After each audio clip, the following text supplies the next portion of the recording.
Hey everybody, SA Spiker here. What is a RAW file? Well, when I got my first DSLR camera, I had no idea what the heck this was. Everybody's heard of JPEGs.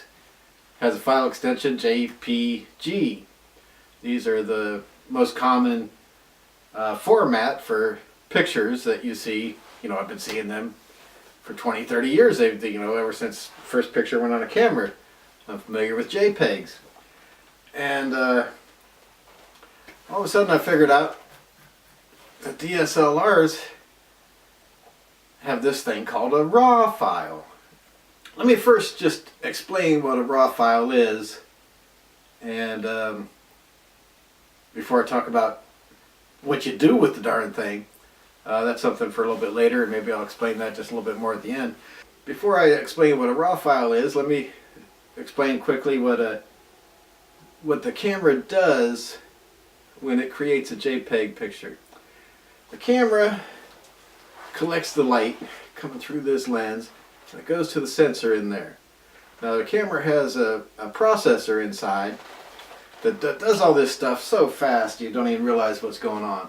But it takes that image that it collects and it makes some adjustments to it based on whatever your settings you have your camera on, the auto settings, or it'll even do this in manual mode if you're, and I'm not sure what it's doing, but it makes adjustments to the white balance, color tones, this type of thing.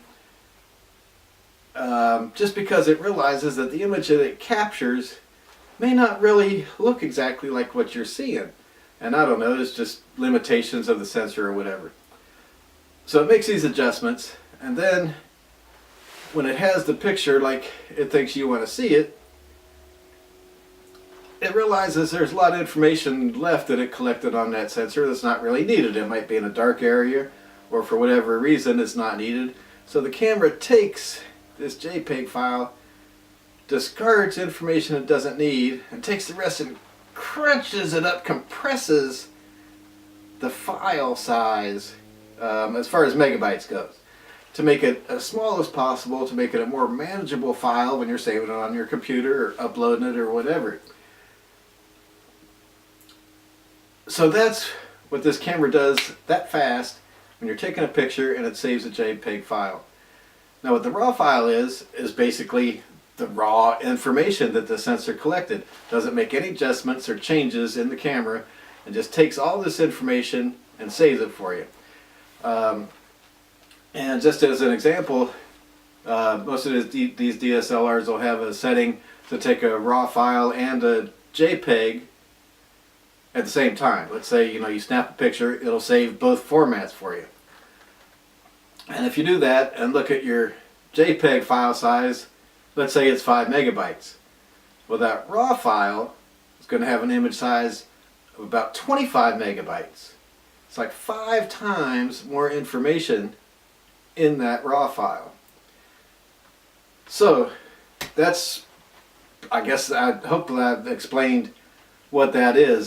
Different manufacturers, your RAW file won't have a file extension of RAW. Different camera manufacturers will have their own formats. I think Canon's using CR2 right now. DNG is another one I've seen. I forget what the Nikon's use. But anyways, that's what a RAW file is. Now what do you do with it? Do you want to take that RAW file and upload it instantly to, I don't know, Insta Twitter or Faceplace or something like that? Well, no, it's going to look like crap. It's going to look all flat and faded out. Just, the image, the sharpness will be there, but the colors just won't be where you want them to be. So the reason for shooting a RAW file is so you can edit it and make the changes the way you want them to look, as opposed to just letting the camera do it and getting your JPEG. Now, of course, you can edit a JPEG image and change it around to where you want, but you're going to have a lot more luck editing a RAW file and getting it where you want. Now the editing is a whole nother process, a whole nother career besides doing the photography that you know, some people can pick it up pretty quick, and some people may never be able to do it. So, you know, raw files aren't for everybody. If you don't want to take the time and mess with them, you don't need to be messing with them. But if you're into wanting to be serious about your photography and getting the best image possible, then taking your raw files, editing them in a program. I use Adobe Lightroom, probably the most popular program that people use to do their final editing on their raw files. Now, even after that, it took me a while to figure this out. You don't save the raw file and upload that online or wherever you want to put it. What you do is you do your editing on this raw file in a program such as Adobe Lightroom, or, you know, most cameras will have, most camera manufacturers, I know Canon has their own programs that will do this type of stuff. But once you get that edited the way you want it to look, then you export it into a JPEG. And you take that final JPEG and upload it wherever you want to. So it took me a while to figure this out, but you know, this is what I use now. I don't shoot any JPEGs anymore. I shoot everything in RAW and do a lot of computer work to get my final image to look at the way I want. Now, I don't go crazy with it. I want my image to look, to me, as natural as possible of what I was seeing at the time. This isn't always easy to do. It's easy to overdo it and, you know, make the colors all, and then some people want that. Some people want a picture to blow you away. And in some cases, you know, you might want that. But in most cases, I'm looking for the most natural look through the editing process. And this isn't cheating.